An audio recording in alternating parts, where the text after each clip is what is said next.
Well, hello there, Apple Bites. This is your Apple Bite Written Writ Ralph talking to you from our show here, the Written Writ. Why not the Written Writ? It's Apple Bites. Look at that. I'm doing my shows. Apple Bites, where you take a bite out of the apple and we share it with you. I have to always remember because I got to say the right thing.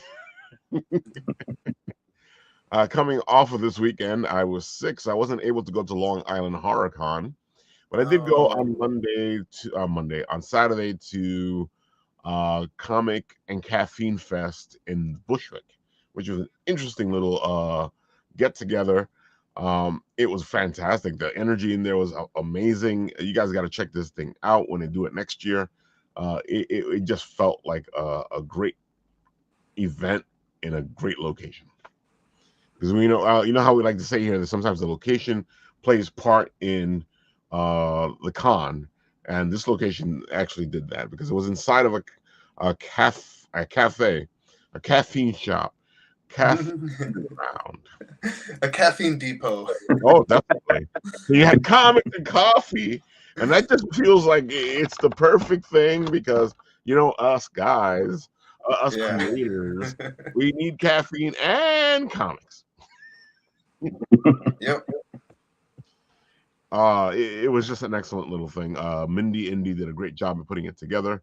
We saw all of our friends like Blake and the guys from Starside. They were all over there, and some new friends we saw. It was just a great event, even though it left me like wiped by the end of it because I probably shouldn't have gone because I wasn't feeling well in the first place. But Was it an all-day thing? Oh no, it started at 12 and it ended at 6, so it wasn't that bad. I didn't make it there till 3 o'clock because Oh yeah. I was like because I was supposed to go to Long Island Horror Con on Friday, and I woke up and I just felt like crap. Oh, that's a bummer. That was the one at the Aviation Museum? Oh no, that's next week. That's the one we're talking about today, which is Long Island Tabletop. That one's going to be at the Cradle of Aviation. It's a great tabletop game, and Russ is all excited. He's getting all his stuff ready to go. Oh, I am. I gotta say, we were talking about this in the green room. You really went all out with all the dice. Well, yeah, the dice fidgets, yeah. Yeah, went a little overboard, but it'll be fun. Selection, having a variety is good. I completely agree. I think you did a great job. Thank you. And you said you were going to do even more colors, right? Yeah. So the initial plan, I kind of bit off a little more than I could chew, but the initial plan was to do 100 different dice as like a blind bag thing. So it'd be like 100 different ones and multiple rarities. Didn't quite get there though. So I was like, we'll just stick with what I got. That might be a little much. So it's a fantastic price point though, because it's not even like that much. These little fidgets are like $10, right? Yeah, $10.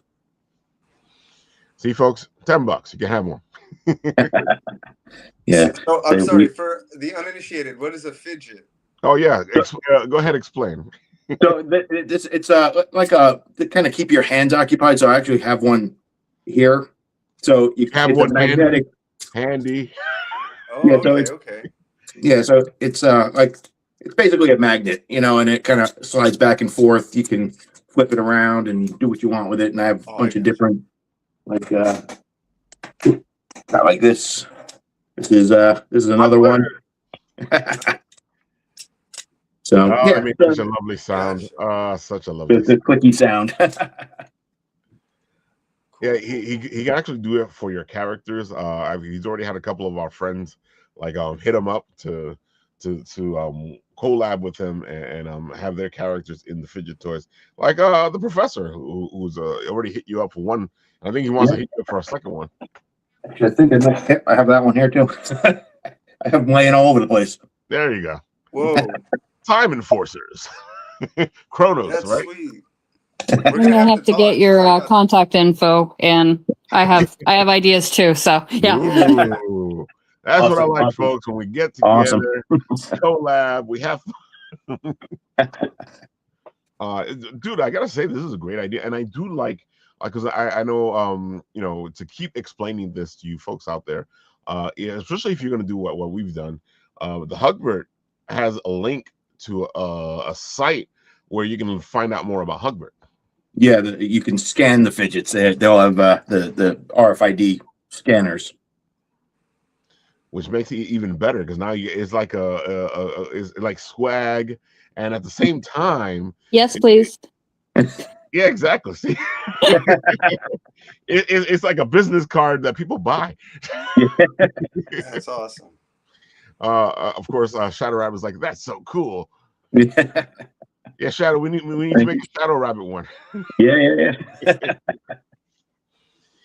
Oh man, dude, how did this come to be? Because I know we've talked about it before, but how did you get this idea? Because it feels like it's evolved like 5 times since the original idea.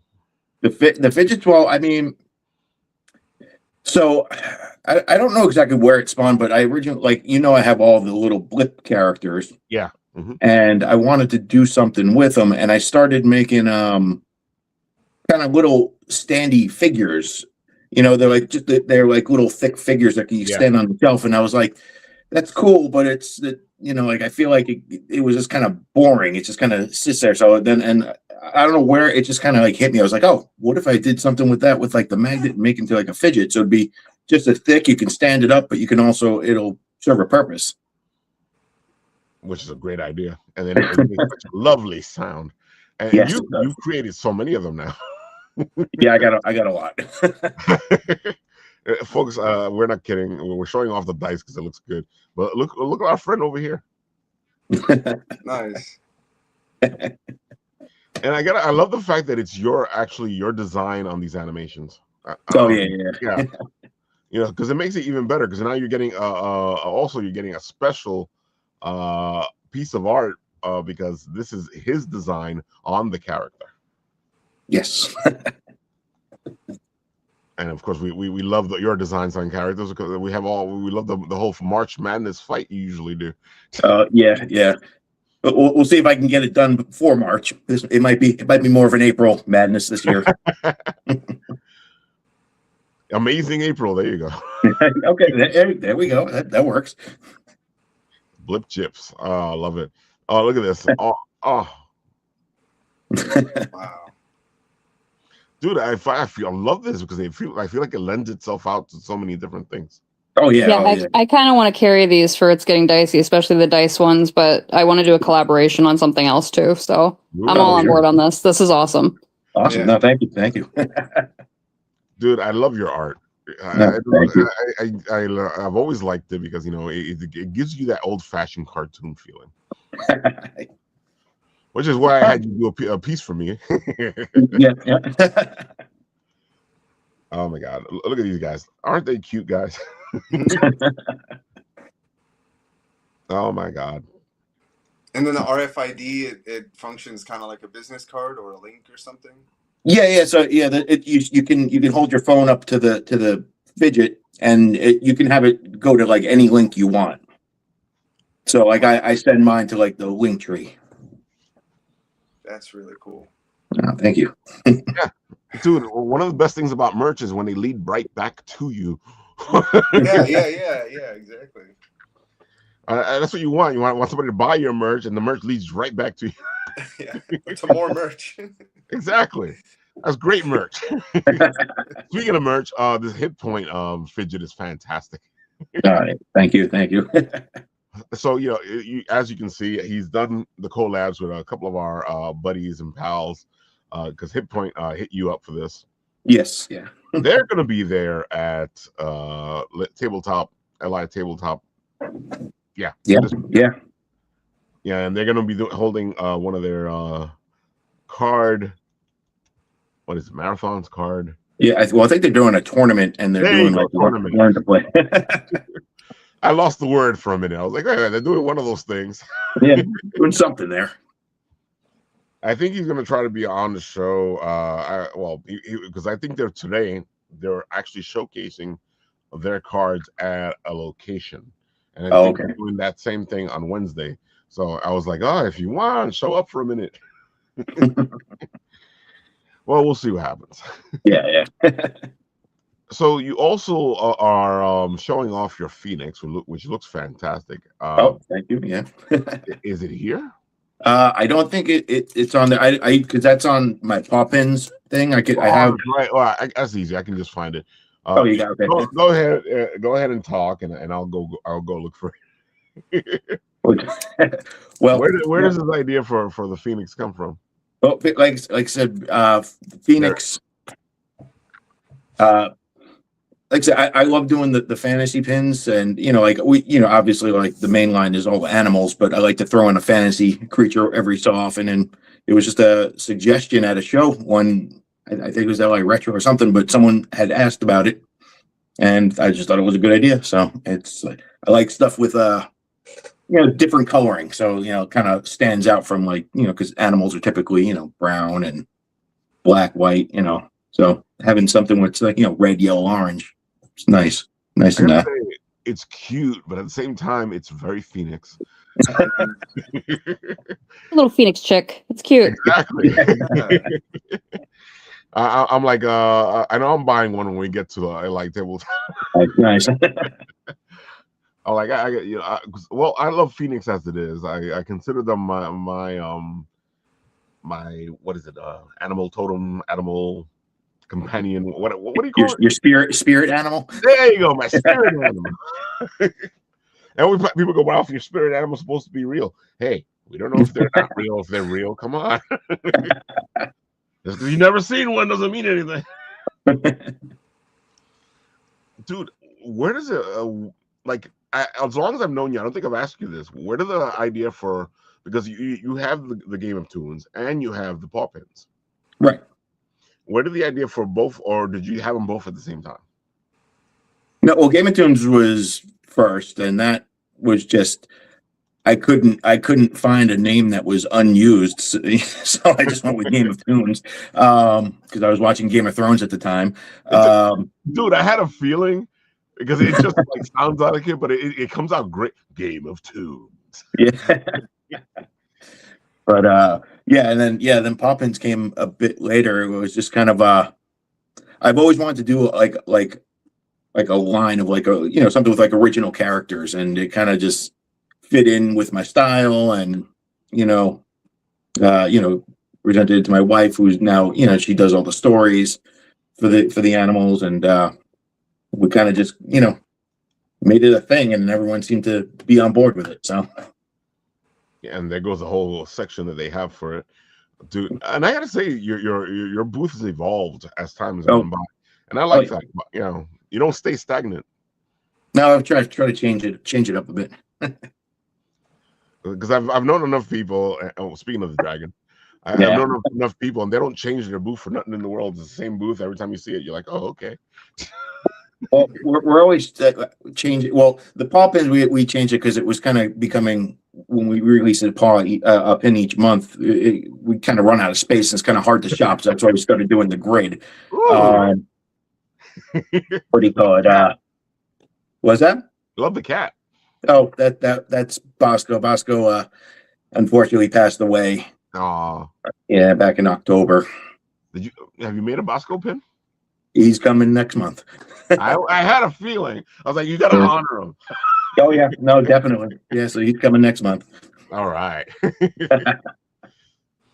It's a great idea. I like it. It's a good way also to showcase animals. And it's not like other people, the way that other people are doing them. You got your own personal way of designing these things that look really cute, and it makes people want to buy them. I want him to design a Jedi. I need a Jedi pen for our table. I had a feeling that you guys were going to be like, hey, we should have him do a Jedi. People have been asking me for Jedi merch for, 4 years now? 5 years? Dude, I can't wait to see that. A Jedi done in Russ's style. That'd be interesting. It could be fun. That could be fun, I guess. For context, he's a little brown Pomsky that is just across the board loved by pretty much anybody that meets him. He's just. It's hard not to love because you said little brown husky. Okay, he's 45 pounds. He's full husky. That was a 5-pound bomb. Did not mean. I know your folks are like out there going, what? I'll show you right now. Hold on. It's getting dicey. There he is. Whoa! Oh wow, very cute. Oh, he's awesome. Yeah, and he cosplays as Commander Obi-Wan. Nice. He's actually a member of the Rebel Legion, believe it or not. Like yeah, we went down a big rabbit hole with him. So. That is amazing. That's great. That is Oh goodness. so. When I've never asked you, I think, how did he come by with the name of Jedi? Because they're Star Wars fans. We got married May 4th. If you ever see my engagement ring, it's 2 intersecting lightsabers he had custom made for me. Like, our house looks like a mausoleum to Star Wars. It does. It's Star Wars and D&D. That's the whole house. That's a great combination. Nice. Yeah. Here's a question. Now that you're saying that, here's a question for you guys. I know there's been a couple of RPGs based on the Star Wars universe. I've played 1 or 2. They're okay. Have you played 1 or 2 of them? I've played in 1 or 2. They're okay. I really, really, really wanted to like the last one that came out with the minis, like to the point where like we were obsessively collecting all of the minis. If there was a new mini that came out, we had to get it. For Star Wars Legions, that was the top one. Not But the RPG. it was just, Yeah, I know. I've wanted to like them all, and some of them have been okay, but at the same time, you sit there and you're like, oh, I'm not getting this RPG feel that I want to get. No, and you don't really get that feel too much when you're playing with designated characters either. I think that's the miss. So wait, I've played 1 or 2 where I create my own character. The more recent ones are more based on characters you're given to play. So no, the RPGs are create your own character. She's referring to Star Wars Legions, the miniature games. Oh, I know what you're talking about. Okay. Yeah. Which also is fun, but it's kind of just I really like that, but like if they allowed you to create your own like Merc or Jedi, that would be cooler. Yeah. I gotta say that the funnest part of the RPGs have been creating my own character, even though when you finally get into the nitty-gritty of the game, it kind of like, I don't know. I can't even tell you what it is. It doesn't get there. It stagnates a little. Yeah. Yeah, it completely does. Even when you're creating your own character, it gets stagnant? It can. For the Star Wars one, there's not.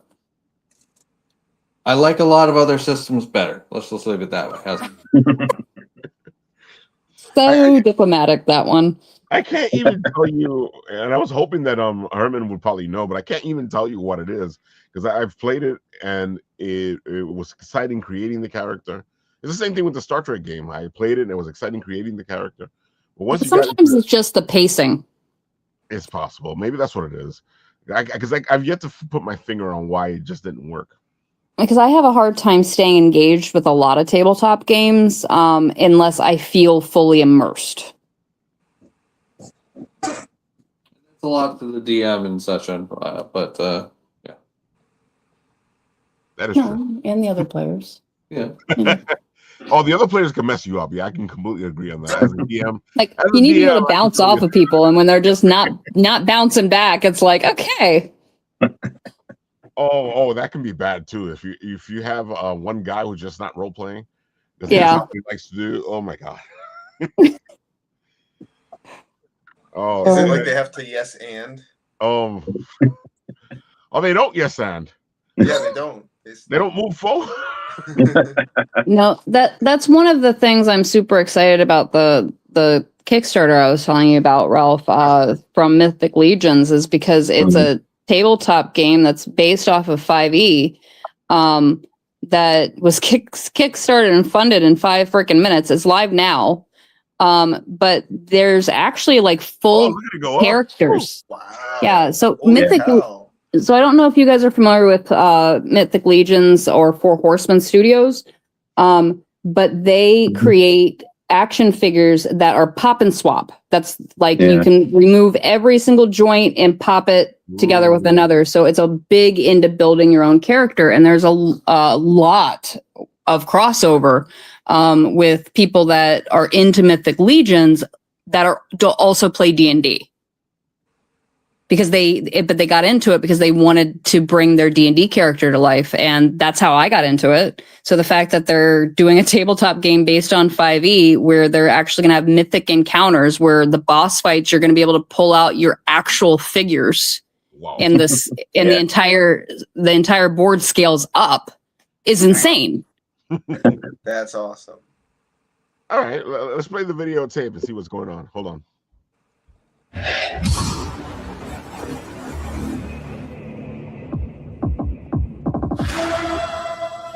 Introducing Mythic Legions, the role-playing game from Four Horsemen Studios, a unique tabletop RPG that draws upon the lore and characters of an absolutely awesome action figure line. Mythic Legions is our line of fully posable and customizable high fantasy action figures that we launched here on Kickstarter in 2015. Since the earliest days of these toys, we've heard people say they wish they could use these figures as part of a tabletop RPG. So, in 2024, we began working on Mythic Legions, the role-playing game. While the foundation of our game will be familiar, we've made sure to add plenty of elements that will set it apart from existing games on the market. Players will adventure within the settings of Mythos, where they will encounter an original story with factions, species, monsters, magical items, and more that are unique to our world of characters and figures. Of course, Mythic Legions started with action figures, and those figures have a critical role to play in this game. Swap your 1-inch grid map for the corresponding 4-inch grid map, and your Mythic Legions RPG figures take over for a boss-level battle. Pose your figures according to the spell you are casting, or the blow you are about to land, and see the game come to life like never before. This is what we call a Mythic encounter. As your character grows and changes during your adventures, so too can your action figure evolve. All our Mythic Legions figures are built with pop and swap parts, meaning you can mix and match from different figures to create a unique, ideal character, from their heads to their limbs, armor, and more. You can also add new pieces to the figure over time as they acquire new weapons, armor, and other items. In addition to the action figures and add-on parts being offered in this campaign, we also have all the gameplay materials you would expect. Mythic Legions, the role-playing game, is already fully developed and ready to go. But it all starts right here and right now with this Kickstarter for Mythic Legions, the role-playing game.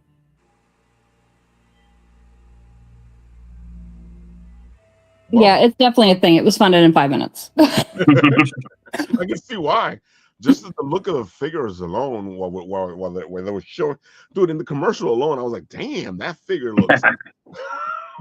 The biggest thing is that, so like I said, there's a big crossover between people that currently use Mythic Legions figures for customizing like figures and in their love for D&D, but there's a lot of D&D players that had no idea that Mythic Legions was even a thing. Like, and my very first character that I ever did for Mythic Legions is Kira, my arcane trickster from D&D. So that is great, but I've always loved the idea that you can actually like look at your character while you're playing, you know, whether it's art, whether it's a figure, you know, because it's always better when you can actually see the character. yeah, no, this entire thing is just amazing, and the different tiers that get unlocked will unlock the potential for essentially new figures to be released as well. So in it, like full action figures, not just like little minis. So that's. I see what you're saying. This one here, is a full action figure here. Woo. Look at that. It even shows you right here, pop and swap figures. Yeah, Four Horsemen Studios actually they put on their own convention every year too. It's called Legions Con. Wow, that says a lot. Yep. It's very, very popular, and they do like exclusive raffles for behind the scenes where people can actually win a chance to go in and see start to finish the creation of figures, and it's really cool. Dude, this the box, $45. That's wow, that's a great deal. That is a nice price point. Most of their figures stick to 40, 50. Some of them are 60. The more specialized ones can get a little bit pricier, but the highest that I have personally seen. Now you are a Legions person. Don't get mad at me if you've seen higher. Where you buy in store and it's not like a discontinued model, Right. is about 130, and it was a double figure. It had 2 different figures in it and a bunch of accessories so that you could swap between them. Nice. These are pretty decent prices, like because I've seen a lot of these type of places and they charge you like $60-$70. No, I sent you the video footage. I had the opportunity to actually interview one of the people that was involved with making the Kickstarter, and also was able to interview another person that does a lot of customization stuff, and he actually play tested this game. But they're just passionate people. Like, at the end of the day, they just want people to be excited about what they're bringing to the table. Like any other artist, they're just a little bit bigger now because their idea was very successful. But they didn't. I don't think they lost the core of who they are at the end of the day. Like, they just want people to enjoy their stuff, so they make it affordable. Yeah, I can tell you by just looking at this stuff that's exactly what it is, because they have a tier for everybody. And if you want to shell out, they have a tier for that too. Mm-hmm. Yeah, just to that point, just with the 4 horsemen. So I went to the ZoloCon over the weekend where they were, and Oh, you were there? Yeah, We were I was there. there yesterday. Yeah, we were there all weekend. We were vending. Awesome. I was just there as a guest, but Mm-hmm. but yeah, I went in there, and they had like their exclusive figures. So my brothers and I, we hopped online like immediately when we got there, and it was wrapped around the whole place. But like, one of the guys from the booth was like walking around and thanking everyone for being online and waiting. It was just kind of neat because you don't typically see that from vendors. No, and we interact with a lot of the people from the 4 Horsemen anytime we're set up at a show with them, because they buy dice from us. So, Nice. The geekdom helps the geekdom, folks. uh-huh. And I'm just excited because it's getting dicey backed this, and we backed it as a retailer tier. This is something we're going to carry, and right now we actually do not have any books or anything like that we carry. But I'm so excited about this that I'm like, yes, I want the retailer tier now. So. Oh my god, dude, they have so much stuff in here. Like, I've been scrolling for a while, folks. Yeah. Oh my god, here you go. Stretch goals. There are the second one. They're very close to the third one. I think if I remember right, they at 700 something. Yeah, I think so. Yeah. Oh, that's pretty good. You guys jump in. Look at that. You got already 2 tiers in, and you're going into the third tier, and the 4th tier is not that far away. I always like when the tiers are like right there, and you're like, okay, look, dude, if you guys help us out, we'll be right there. Yeah, the Kickstarters that have the giant gaps, it's like, I really hope you hit that, but it seems so far away. Yeah. I'm like, do you want them to hit it? Do you not want them to hit it? Oh my god. Add-ons, lock up. Look at that. Oh, so they're doing a bunch of different things here. Oh my god. I like when they do that, because that means that you have different things that you're going to unlock. We know us gamers, we like unlocking things. We do like unlocking things, absolutely.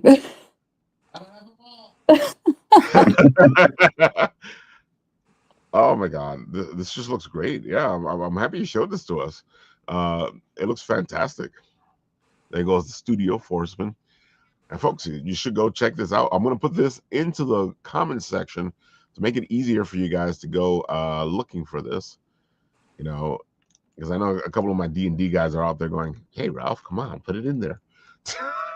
Well, in the video, the videos that I sent you as well is I I took video of full figures fully customized so people can Ooh. see the craziness that you can do with these things with just swapping them in paint. Like it's absolutely insane. Yeah, Shadow Ride was like, yeah, that's hella cool. I had a feeling Shadow would be all over this because this looks like right up his alley because he does very similar things with his clay. He makes dreams into reality. He's a clay artist? Oh, Shadow, yeah. Oh, I'll show you right now. Hold on a second. Talk amongst yourselves, wife. I'll put up the Shadow Man himself, who will be at LI Tabletop. Shadow Rabbit Clay Guy. All right, I share this tab, and there we go. Oh, very cool. I love when he gets creative. Nice. Oh, it's been interesting to see him, and of course, I guess I'm partial too because he created my Hugbert, which I love to show off. Awesome. Ooh. So fun. My teddy bear superhero, all ready to go. Cool. Yeah, folks, Shadow Rabbit is the man. If you commission him today, he can actually get some stuff done for you and make your dreams into reality. That's what I like to say. That's what he does. You can see it right there. Whoa. Or you can have him do something like a little special for your crew. Because I hit him up and I had him make, I'm sorry. I had him make some special characters for the whole crew. This is the one that was made for me, and it was kept away from me, and I didn't know what was happening. But hello, my name is the Rhythm. He's a Jedi, and he's an Inigo Montoya. Nice. Great combination. Just out of curiosity, how much do you typically charge for commissions? He's very flexible, and he always says the same thing. Talk to me. Let me know what's going on. I feel like sometimes he undercharges. But he does amazing. That guy looks cool. The red one that cycled through. Dude, yeah, this is like showcasing. That's one he did for Hit Point. Yeah, he just does amazing work, and he will be there Saturday and Sunday, folks. You go check him out. He does little figures, which he does there on the spot. The kids love those. It looks like an angry teddy. I think that's like a character for somebody's book. The angry teddy. Yeah. Let's see what else we got over here. Oh, look at that. I think this is what. Oh, wow. Yeah. Yeah, can you send me the contact information for this guy and the magnet awesomeness? I definitely will. There goes Shadow Rabbit going, whatever you want to spend, honestly, tell me what you're thinking and can spend, and we'll make something cool. See, I told you. He's going to say, he's like, I'll work with you. He's all, hey, love you too. No, I have an original character I'm working on, and I would love to actually get a full figure of her done. Yeah, same. Russ is super cool too. That gets him a fidget. Hey, fidgets are like amazing. They've helped me tremendously, just keeping my focus and giving me something to do so I can think straight. Like fidgets are amazing. Oh, yeah. Fidgets have helped me out a lot, and I can't stop. I actually had to get rid of my Hugbert and put it on the fridge because I would do the show and people would be like, "What's that sound, Ralph?" I'm like, "Uh-oh." What's that sound, Ralph? Don't worry about it. You don't need to know about it. Exactly. Because it would be funny because I'll be doing the interviews. I'll be back here and click, click, click, click, click. Well, you hear that at shows too. Like if someone buys one, and then like half hour later you hear click, click, click as they're walking by. I do that with pens a lot. So yeah, no, I can see. I definitely do that with pens. Oh my God. That's why I like you, because we're alike. Oh man. I'm gonna take it. I'm gonna take Shadow's Instagram. No. Wait, I don't know why he's been doing that recently. Anytime you put your Instagram into the private chat, for some reason it doesn't give you the link. It just says Instagram. Yeah. It's supposed to do the whole thing. Hmm. That's weird. That is so weird. Because I saw some other people try to give me their Instagrams, and that's what it's been doing lately. And I'm like, okay. I thought it was just me. I'm gonna talk to StreamYard. The hell's wrong with you, man? We're supposed to be able to share our links. And of course, look who's snuck in over here on the bottom. Paul has joined in with us. Uh-oh. What are you throwing? Oh, there you go, the fidget.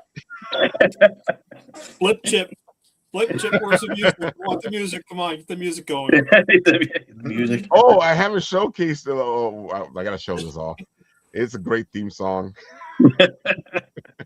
I feel horrible. I've been wanting to do Chronolith for a while now, Russ. I just need money. Oh, yeah, no.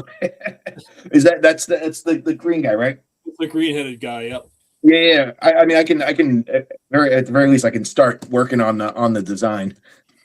There you go. Oh yeah, and the professor shows off the art that people do for him anyway. So it could be a twofold: do the art and then do the design. Yeah, there you go. Come on, folks. We collab. We collab. All right. Let's see. Are we on or are we? There we go. And now I press the button, and you guys hear the beautiful music. That one's not going to have the song though. How dare you? Well, it's not a blip chip, man. It's a blip chip. No. All right, here we go. Flip chips. Flip chip. Flip chips. Yeah. Flip chips. Flip chips. Flip chips. You're welcome very much, folks. Now you're gonna have the fun. I am so happy that you did a jingle.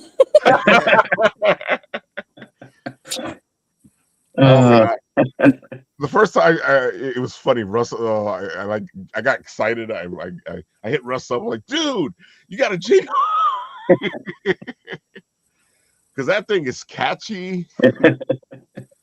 It kind of reminds me of the old-fashioned jingles you used to get with the toys in the old days.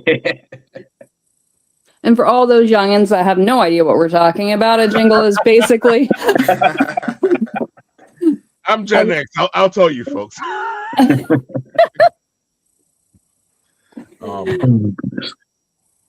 Yeah. But we're all geeks. We all know what we're talking about. Even if we're too young, the geeks will go find it. Yeah.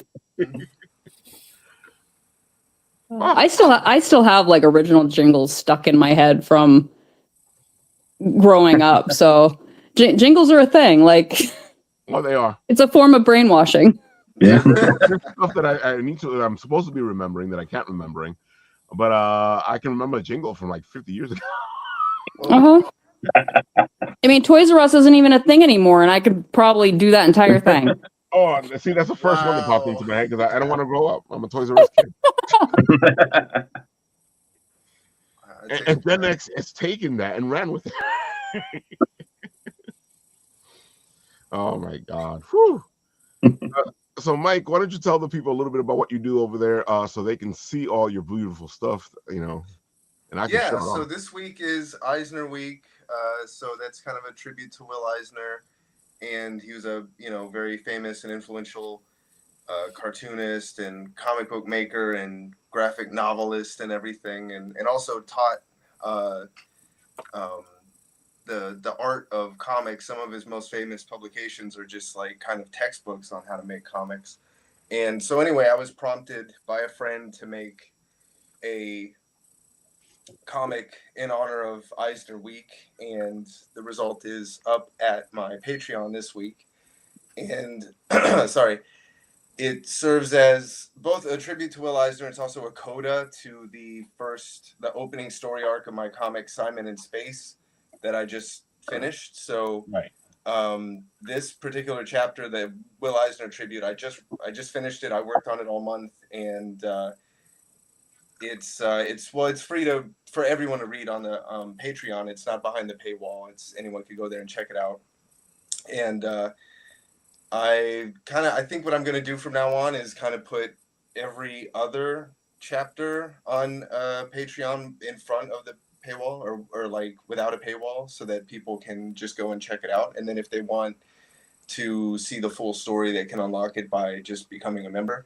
And then as well as that, I also have the print version of Simon in Space. It is available now on indieplanet.com, so you can have it sent directly to your house, to your front door, wherever you are in the country. I'm in New York. I've been putting it in stores all around New York, but I can only, get around New York. So I don't think the subway goes to like Utah or whatever. So, but I can put my comic out there through Indie Planet. You can buy the digital version for 99 cents or the full 32-page print version for $5, and they'll send it to you. And that way it kind of connects me with people outside the area and kind of gets the comic out there a little bit. And that's the first full story arc. It kind of takes you into the character and the premise of the series before I kind of just take it and run with it into some weird directions, which I kind of set up a little bit in the chapter 5 that I was talking about. And then in addition to those things, I've also put up some new designs on my Redbubble. So if comic books is not your thing, then maybe comic like clothes, maybe at least some cool like designs and stuff to walk around with. Like that was one of the first things I noticed is the limited like themed clothing drops and stuff like that. I'm not a huge comic person myself, but I like the designs a lot. So yeah, thank you. Yeah, I mean, it just seems like a cool idea that like it's a comic in clothing form. Like if you want to collect the comic, but you're not into books, or you can kind of pick up each page or image or whatever and kind of let the story unfold that way. So that's something that I'm kind of playing with right now as well. And I like the designs. I think they're pretty snappy. I'm probably going to scoop some up before I go to my next con. And so I'm working on those things right now, and just kind of keeping everything on Instagram and YouTube and everything circulating. And yeah, wearable comics is just cool. Like at the end of the day, it's just cool. Always, yeah. So of course, I mean, and then you guys are talking about all this other stuff that my mind is thinking about how I can apply it to this character and his world and everything that he's got going on, because like obviously the Blit clip thing, like that's right. I can see putting some of my characters into that world. The tabletop universe and everything, and creating figurines and everything that could. Oh, definitely. I mean, and I've been trying my hardest to like get into like a D&D adjacent sort of mind frame, because I mean I'm not in that world right now, but I still feel like my stuff is I'm kind of video game inspired as I'm making this stuff, and you can definitely see in the latest chapter that like the worlds I'm constructing have a kind of like a game design element to it, and it does feel like my characters are running through the obstacles of a game to a certain degree, when they're not sort of progressing on a character level. Right. So it is sort of like the same premise as like coming up with a character and bringing them into a scenario and sort of letting them react to the situation and interact with the other ones. It's just I'm doing it all by myself, and it's on paper, but it easily. We know about doing it by yourself. Yeah. I know I told you last time that your character design, dude.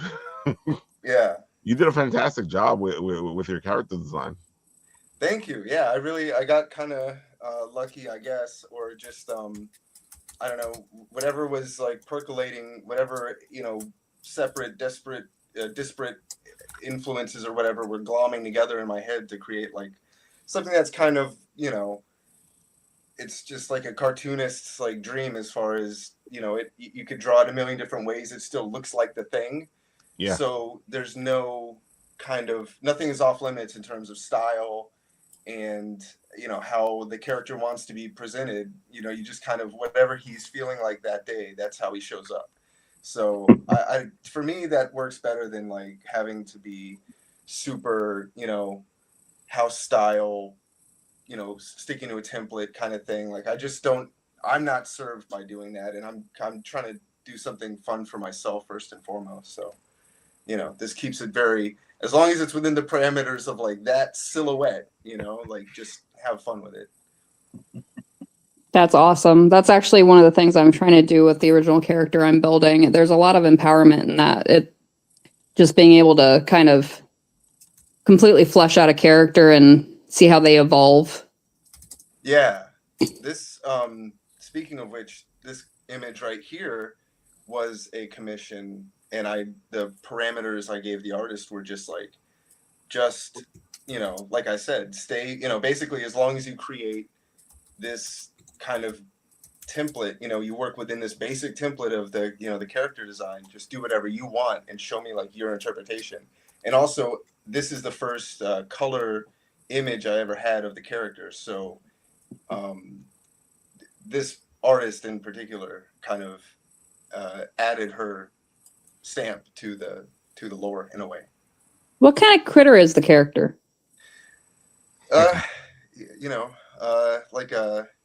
Like a astronaut monkey cat thing. Okay. All right. Well, I was getting cat, and then I was also kind of getting a mouse vibe. That's why I was just curious. That one's more mousy, that picture right there. But it's once again, it's like I don't want to pin it down too much because I don't want to be beholden to like an earthbound anatomy or anything like that. In case he wants to have maybe pointy ears later or something like that. Yeah, you want to keep them flexible and fluid. Yeah, exactly, fluid. Yeah, exactly. I mean, and I think about like something like Batman. You look at the very first comics with Batman, and it's pretty clear that like the Batman we know didn't arrive for like some time. Oh, definitely. And a lot of that is just working it out on the page. You have to keep making. You can't just like go into a cave for 20 years and come out with like the perfect version of your character. You have to kind of let him grow and evolve the same way ideas evolve like a biological life form will, but just with different mechanisms. And that's basically what creates amazing, memorable characters, is when people relax and just let the character do its own thing on its own pace. Exactly. And I think that also goes into tabletop like role-playing games and things. Oh, definitely. Oh, yes. That's what the fun is about the tabletop role-playing games, is the fact that you're creating this character, and it's not a static character. The character changes or moves forward. But that's how it is with real life. If you're looking at a character who's a real person, they don't wear the same armor, or they don't wear the same suit all the time. Right. I mean, I do. I go to chain. It's not like animes where the characters change their entire outfit maybe once every 2 seasons. It shows character growth. Sometimes that drives me nuts, especially when I hate the outfit the character's in. Oh my god. It has to be a step up, like when the Last Airbender, when he gets the red suit at the end of the series or something. I am nodding emphatically. But I do love when a character levels up and their outfit levels up, because it's always a fantastic. Yeah, but sometimes you're like, oh my god, I don't like the new outfit. Yeah. And you get that in video games too a lot. Like you're playing and something happens to the character and they're like, okay, you get new armor, and then you see the armor and like, this is not better. It's different, but not better. Yeah. I think that's why they started going in that direction where they allowed you to put whatever skin you wanted on the character and use that skin, because it makes it more customizable. Yeah. Or like sometimes it lets you can switch the armor, like the function of the armor isn't tethered to the like aesthetic, the look, the appearance of it on your character. Because I've seen that in video games. You're like, oh freak, I don't want to wear this armor, but I like the benefits the armor has. Right. Yeah. Yeah. I've now played I'm enough playing, video games, folks. Baldur's Gate. So There's never enough video games. What are you talking about? Stop it. Speaking of video games, Paul, why don't you tell the people what you've been up to? Yeah, I mean, if you watch the show, then you know exactly what I've been up to. But basically, I'm the founder and creator of Time Enforcers, which is a role-playing video game, but it's also a digital comic that makes learning history fun. And that's how I started this whole program that I got on board with after COVID. I mean, I saw what my kids were going through with the education experience, and I really wanted to make a digital experience more fun for kids. And so this idea is morphed in many different things. One, I have the video game going. It's available on the app stores for download. You can see it there, the Apple App Store, Galaxy Store, Amazon, as well as Steam and itch.io. So it's on the Mac, PC, iOS, and Android. But I just didn't want to stop there. I've built this as an episode experience. So the first episode features Kaizen, who's a samurai warrior in feudal Japan, and you learn some facts and tidbits about that era going through the game. Episode 2, which I'm currently working on now, is going to be featuring a whole host of new characters, including Amelia Earhart, Togo, who was the sled dog during the 1925 Serum Run. And it'll be featuring 2 characters that I made up. One is Detective Nico Time, who's inspired by the film noir characters of like C.M. Spade and Philip Marlowe from the 30s and 40s movies. And then Maisie, who is actually Amelia's mechanic. She is actually graduated from MIT and Caltech. So in addition to being a mechanic, she actually has this whole theoretical background in physics. And so it really makes for interesting character development and trying to make kids inspired. It's like, yeah, you can do these things if you just apply yourself. And that's really the ultimate goal, is to get kids interested in learning about history and how important it is to know where we came from, because there's a lot of people that did a lot of interesting things. And I think it's really fascinating to learn about them and find out more about them. And so that's episode 2. I'm working on that now.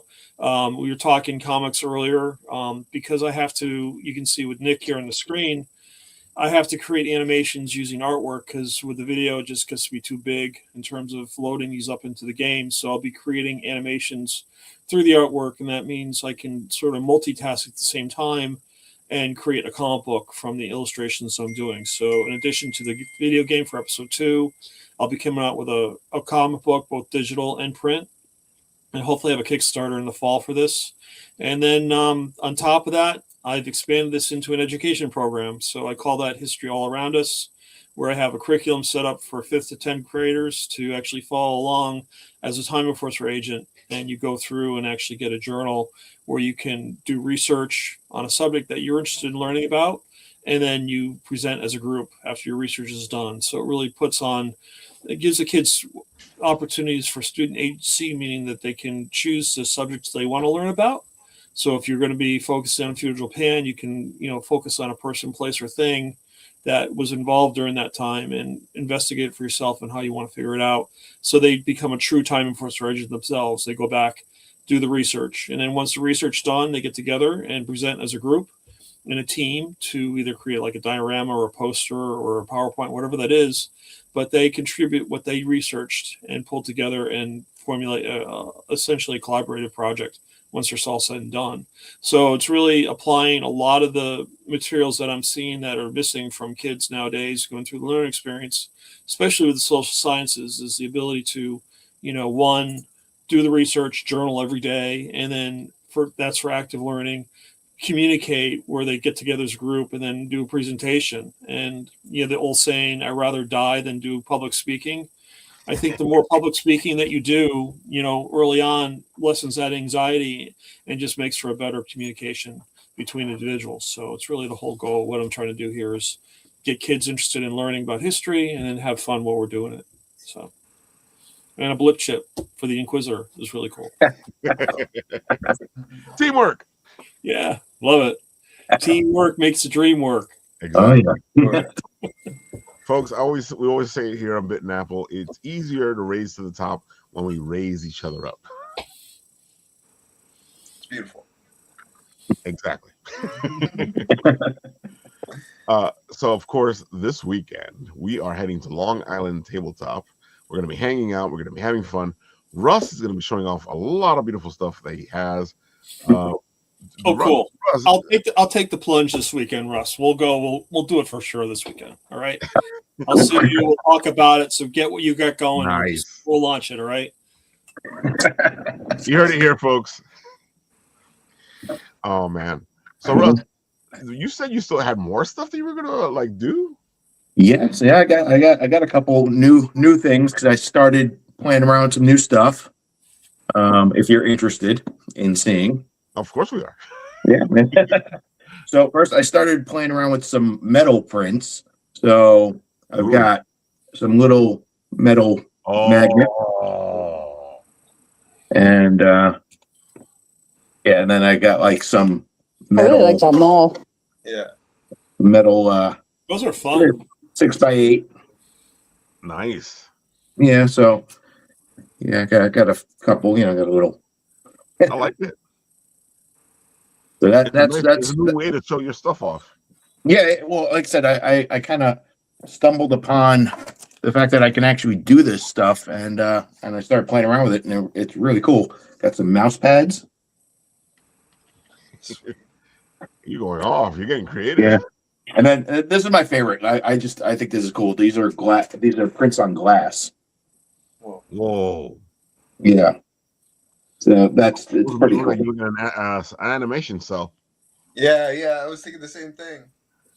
Yeah, a little bit. Yeah. Yeah. So those are my new things that I'm gonna. I have limited amounts, but I'm gonna bring some with me. See how they do. See if there's any interest. Folks, and that's one of the things. If you're a vendor, you want to change your table up. You want to make sure that you're constantly trying to improve your craft, trying to show things off. Like the more you play with things, the more you improve things. There's people who are already following you. They'll appreciate it, especially. And you don't know if that's what gets the new audience to come and check your stuff out. And it doesn't have to be like entirely aesthetics either. Like the way we do our dice selection, which Ralph curses me every time he comes by our table. We don't. It makes me buy more dice, folks. Yeah, so we manufacture the dice trays. I'm the artist on the trays.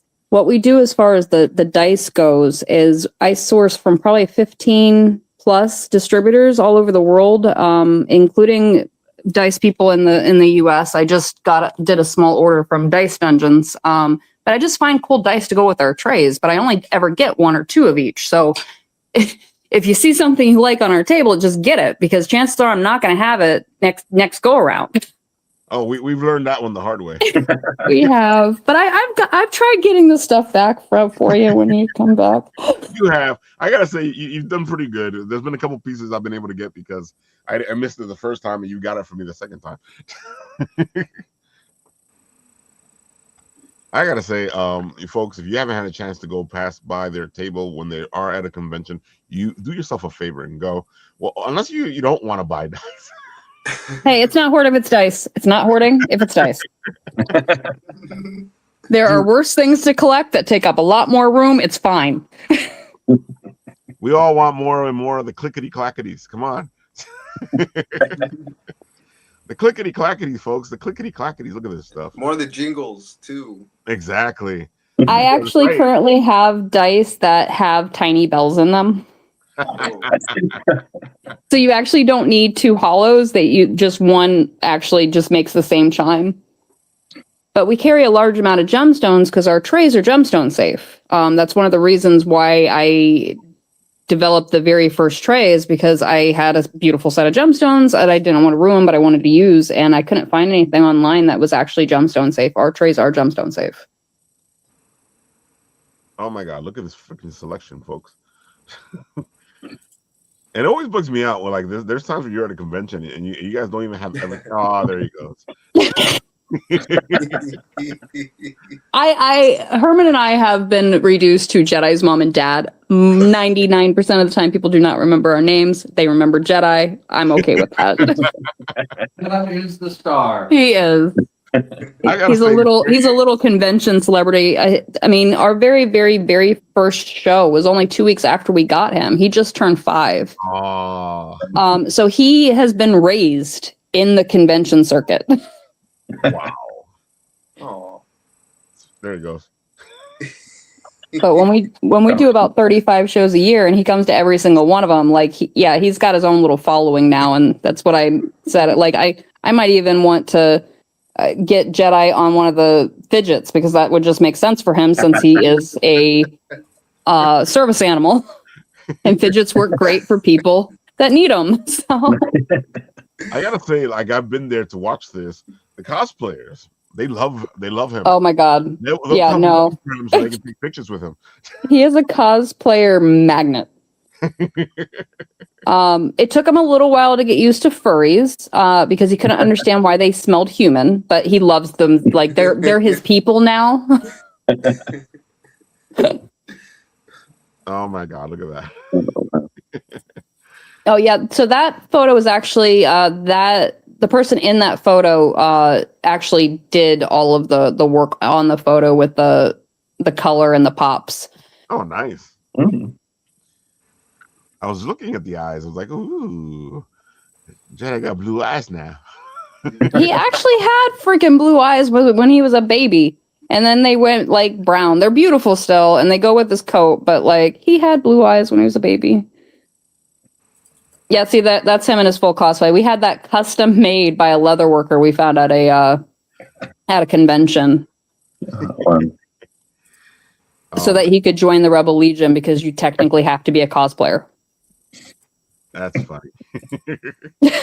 Oh my god, look at that. That was when he was a baby. Oh my god. What happened? You used to be cute. You still cute, just in a different way. I'm saying it's great to have a mascot. Oh my, look, he even has his lightsaber. Oh yeah, he actually knows how to hold a lightsaber. The problem is what he has to be in motion to hold it. If he sits down, he'll put it down, because he carries it around like a bone. Ah, gotcha. Yeah. That lightsaber is his life. Yeah. But yeah, we have a wall in our house that's him with just Hayden Christensen, Ewan McGregor, it's 3 CPOs over there. Like, and the only commonality in all the photos is Jedi. Some of them I'm in, some of them Herman's in, a couple of them we're both in. Jedi's in all of them. Oh my god. AKA, we get the celebrity photos for Jedi. Right. That's a good way to do it, though. You know, We don't have a problem. It's not a problem. and I have a feeling that some of the celebrities come looking for Jedi. They do. The voice actor of Angel Dust from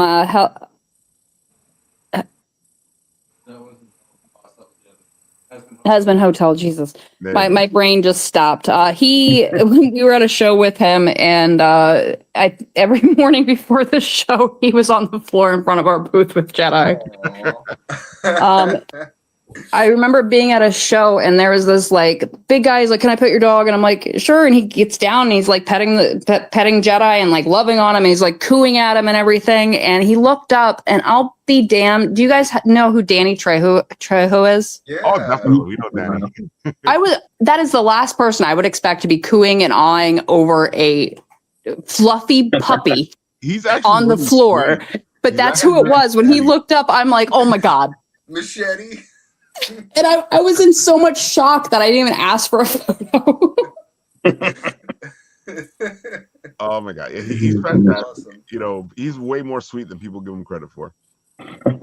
Oh yeah, he'll kiss you to death. That's about the extent of the damage he'll cause. Suffocation through kisses. That's hilarious. Oh yeah, that's fair.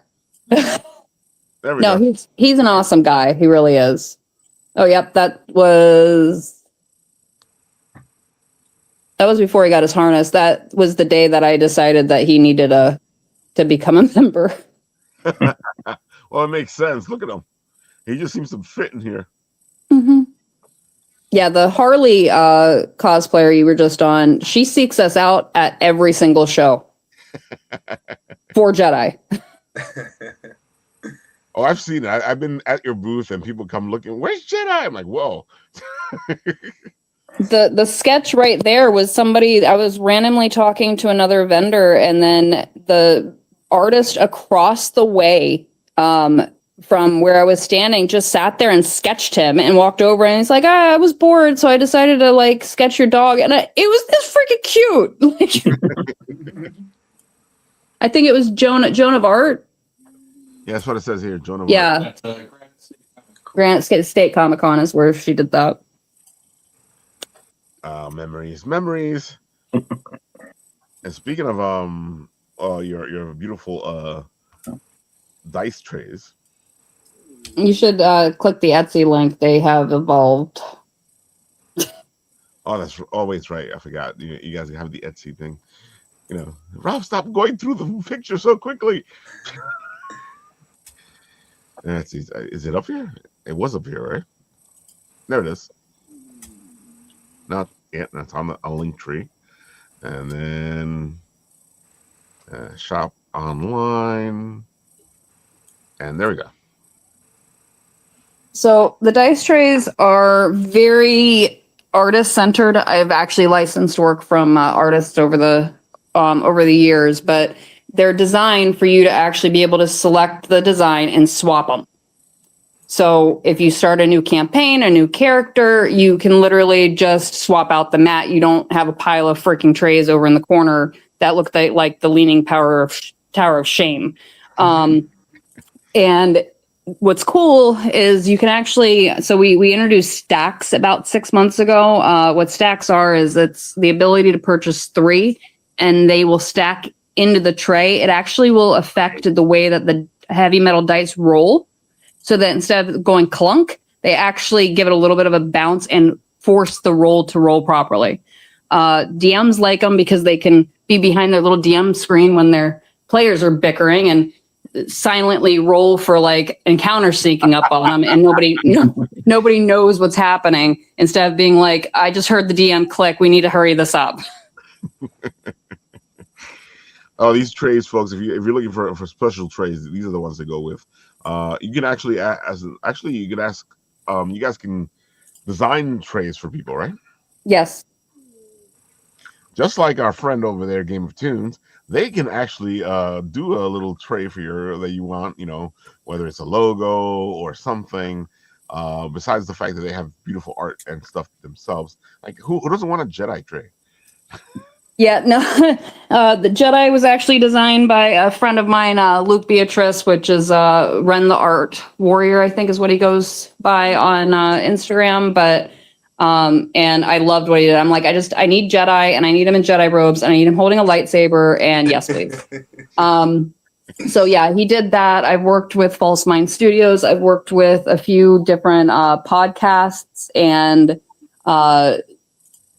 game groups and game stores where they put their logo. And I did an entire series for, I don't know if the Ghostbusters one is there, but it says I Ain't Afraid of No Ones. And I had a Ghostbusters group actually want that with their names put on the bottom corner. Wow. For their entire group. And I was able to do that too. Wow. I Ain't Afraid of No Ones. Yeah, and they all come with a magnetic lid now, where the first version did not. The mats also weren't swappable in version 1. So Look at all these beautiful trays. Wow. My brother would want the Vault-Tec one.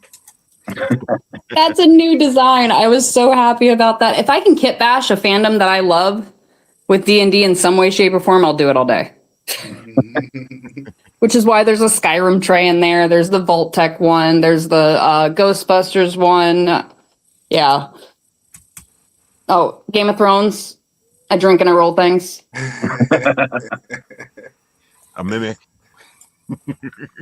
The newest design isn't up there yet, but it's actually a dragon wrapped around a glass of beer with a floating D20 in it. Oh my god! Oh, here it is. So that it is the Dragon Horde. I Ain't Afraid of No One. Yep. Oh my god! Fantastic. You guys are always up in your game. So what I'm hearing from today's show is that if somebody wants to have a custom tray, Yeah, a custom figure made out of clay, right. and a custom figure like fidget, they Right. can have that right with the people on this call. That's what I like to hear. Exactly. Yeah. That's why all those links are in the comments section.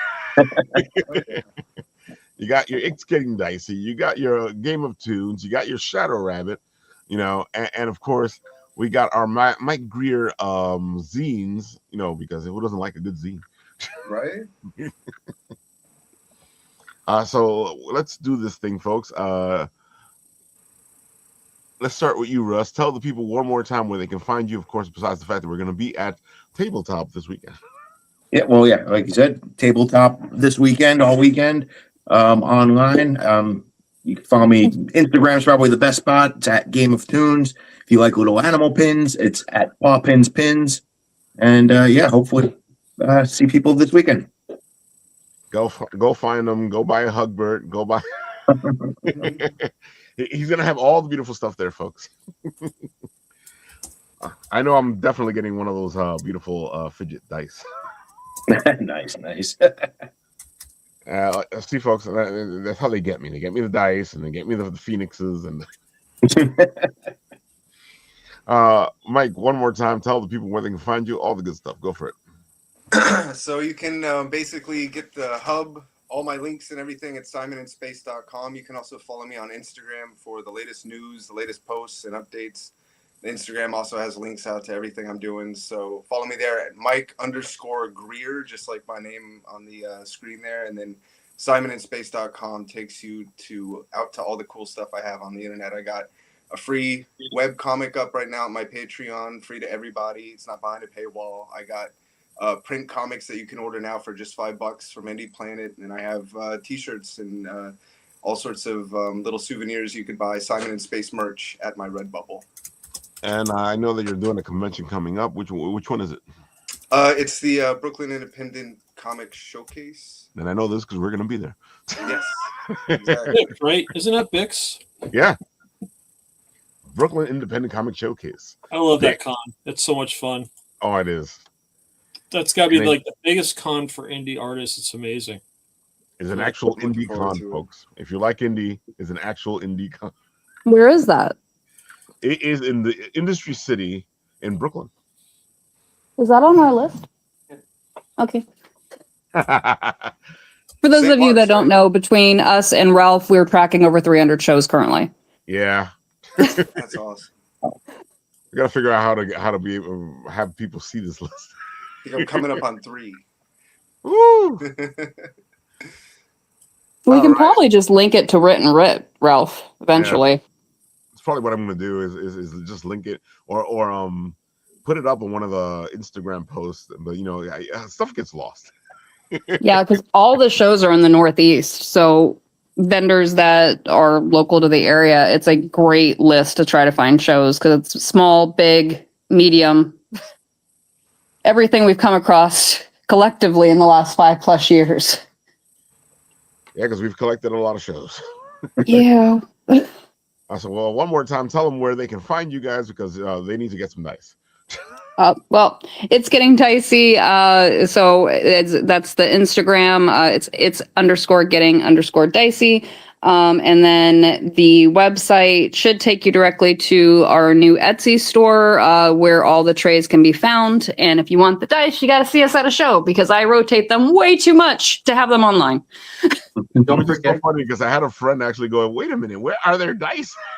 It was because like I said, I only order 1 or 2 of each. So when I was trying to maintain the online dice store, that was just damn near impossible with as many shows as we do. What is our next show? Our next show is CT GamerCon, March 14th to 15th, Mohegan Sun. It's going to be a great time, so make sure to come for that. We're not going to be able to make it to Long Island this weekend for the 7th and 8th show, but have a good time there. Also, we are running our own show in May, the Steampunk and Oddity show up here in Schenevus, New York. For those of you who don't know, that's basically the middle of New York State. In the middle of nowhere. Yep. But it's fun up here, I promise. Looking forward to trekking out there. folks, we're going to bring you all that beautiful stuff that's going to be happening at the con because it's what we do. Oh man, of course, this weekend we will be at Long Island Tabletop having fun, hanging out with people. We got a lot of other friends that are going to be there. Team Drew's going to be there showing off his games. If you haven't booked the game with him, it's too late. They're all sold out.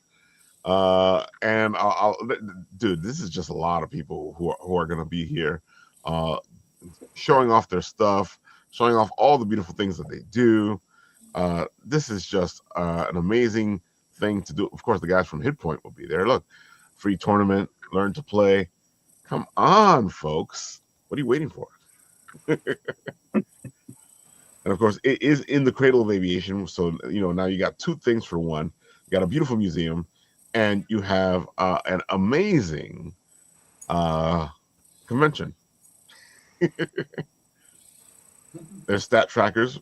I'm telling you, folks, this is the con for you if you like tabletop, if you like board games, because they're going to have all that stuff there for you to check out. Cradle of Aviation, LITable. What are you waiting for? Go check it out, man. Go ahead, Paul. One more time. Tell them where they can find you, all the good stuff. Thanks, Raphael. So, yeah, you can find us on social media at Time Enforcers, all one word. We're on Instagram, Facebook, TikTok, X, as well as we have a Discord channel, but no one's really using it. And then also on LinkedIn, posted on LinkedIn as well, especially around the education stuff. So it's getting a lot of traction there, pretty good. So I'm pretty happy about that. And if you want to get the game, we're available on the app stores, like I said. But if you want to find out where to go, you can go to timeenforcers.com/get, and that lists all the sites where we have our video game available. It's a couple bucks. Definitely worth it. It's less than the cost of a donut. And what the heck? It's $2, folks. Come on.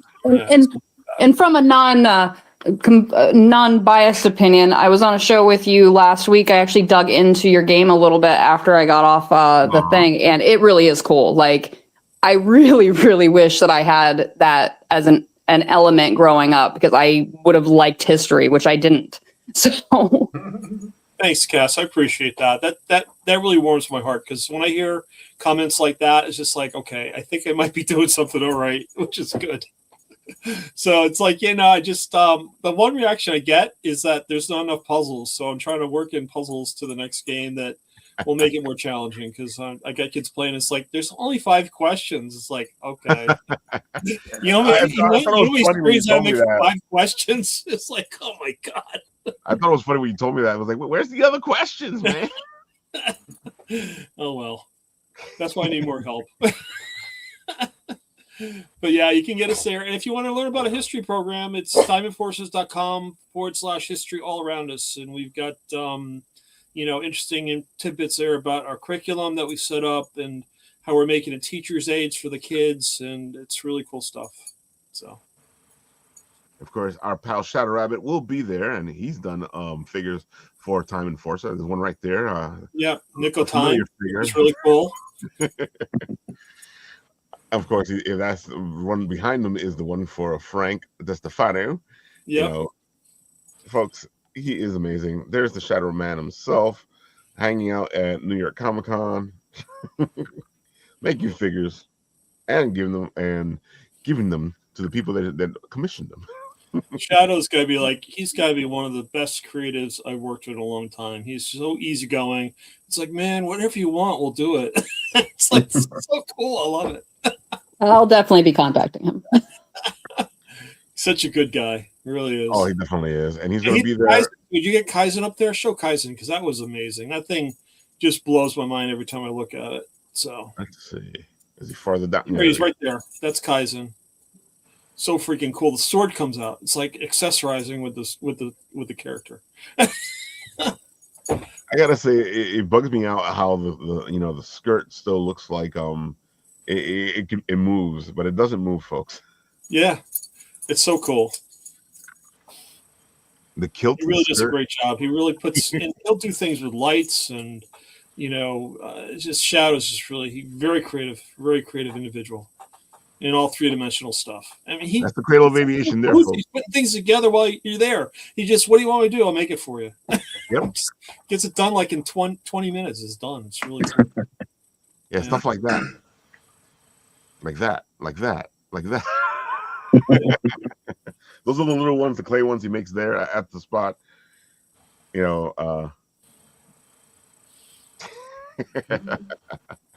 yeah, we have a lot of fun, folks. What do you want? Go check him out. That is the Shadow Rabbit himself. He does a lot of beautiful stuff. You would not be remiss.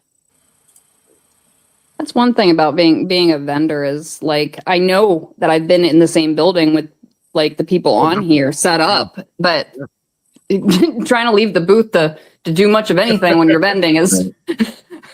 Yeah. I know that's my big frustration too, Cass. I mean, I want to see artists, you know, like if I walk away, as soon as I walk away, someone shows up. It's like, Yep. Yeah, I like wandering and seeing artwork, and I'm like, hey, I want your stuff on my tray, but I gotta find the art before I can do that. So. See, folks, that's what you guys are. You guys are lucky. You guys get to go through the convention, check out all the vendors, and have all the fun. You know, because when you're stuck to a table, you're stuck to a table.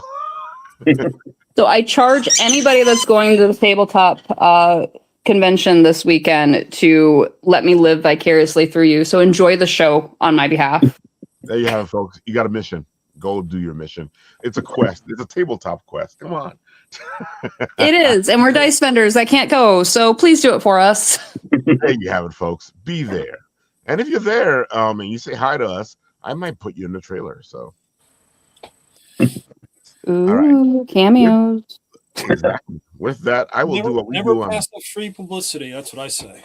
Never pass up free What I publicity. say. You know, oh, nice little video. Yep. With that, we'll do what we always do on this show, and I'll press this button, and this happens.